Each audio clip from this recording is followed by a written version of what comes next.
Bonjour my friends, it's your boy Pooch and welcome back to another video. In this one I'll be giving my first impressions on the Like a Dragon Pirate Yakuza in Hawaii game. The demo for it came yesterday exclusively on the PS5. It's around 1 to 1.5 hours of content with some replayable parts for you to explore freely. I gotta say that I'm quite surprised with what you get to play with here. I was honestly expecting less. To start things off, let's get a global high level view of what you can do in this demo, and then we'll get into the nitty gritty part where I list every single thing available for you to do. The game takes place in Honolulu in Hawaii. What you might notice is that you can see in the distance very modern looking buildings while you as Majima are literally on a pirate ship. So RGG here makes it very obvious that this game is not going to be like the rest of the Yakuza series where it's much more serious. I mean, to be frank, you can determine that by literally just reading the game title. Pirate, Yakuza and Hawaii are not normally words that you would find or put together in a sentence, but anyways, you only get to explore Honolulu, but you also get the chance to go to what they call Madlantis. It's basically a ship graveyard which makes for a small open world section where you get to complete your objective, because yes, you have a main objective in this demo, which is to find a guy named Kenshi and beat the living hell out of him.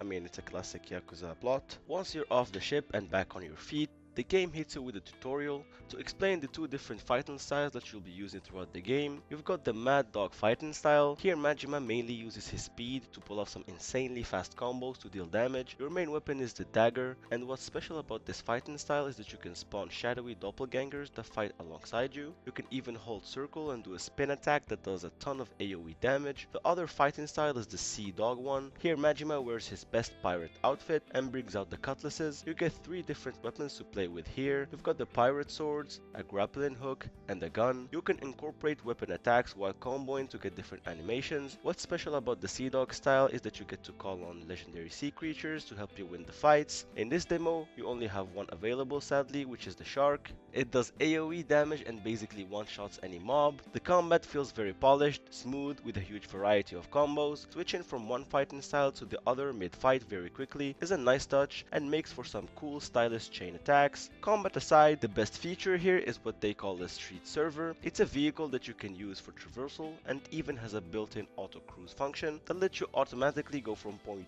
A to point B without having to touch the controller as long as you set your destination on the map, which is super handy because in the older games the traversal got very boring and tedious after having played 20 or 30 hours of the game, because yes, these games tend to be quite long, accompanied with a ton of side sub-stories and activities to do. Speaking of activities, let's talk about what you can do here in this demo. You have restaurants, cafes, and convenience stores that you can visit, nothing too major. You can play darts, and the most interesting one of all is playing baseball with cannonballs. Add to that shogi, blackjack, koi koi, you get the idea. Basically all of the activities that you were able to do in the older Yakuza games are available to you here, with probably many more to be revealed once the game gets a full release. Karaoke has been a core of the game and is here to stay. You get to hear the breathtaking voice of Majima while sweating your ears off trying to keep that perfect note streak.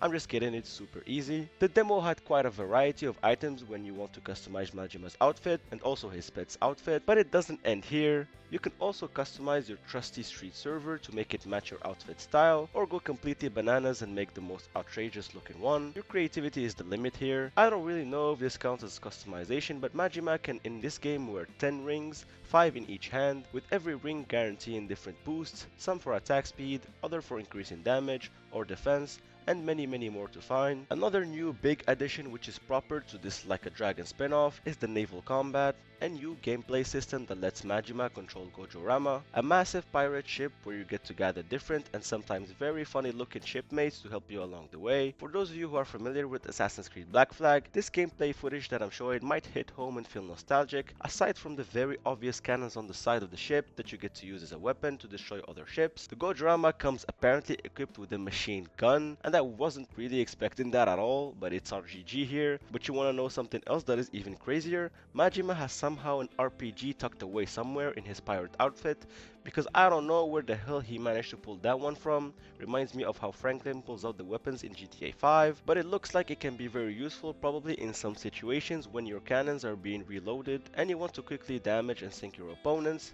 Ah yes, but before you do that, you're going to have to go and fight the people on the enemy ship first. This one will get very chaotic. In the clip you're seeing, it was I believe an 11 versus 20, and the game tells you that your main focus should be to beat up the captains first because they can buff the enemies, which is a nice addition, but you can also use the abilities of supporting characters that are on your side to increase the damage, regeneration, and help out during the brawls. Unfortunately, in this demo you're very restricted in the naval side. You can't go and visit the ocean, it tells you that in this prompt here. But it's okay, it's a demo, we won't judge it too harshly. That's pretty much it for me here. I had honestly a blast playing through the demo. Maybe I'm a bit biased here because I'm a Yakuza fan, but you've got nothing to lose here. If you've got a bit of free time and you're interested, then make sure to cop the demo now available on the PS5. RGG are planning to release the full game on February the 21st, so mark your calendars for those of you who just can't wait to get their hands on it just like me. Thank you for watching the video. Feel free to like and subscribe, it'll help the channel out a ton. I've made a video reviewing a certain hidden gem released in 2013. If you're interested, go check out my last video. Okay, bye!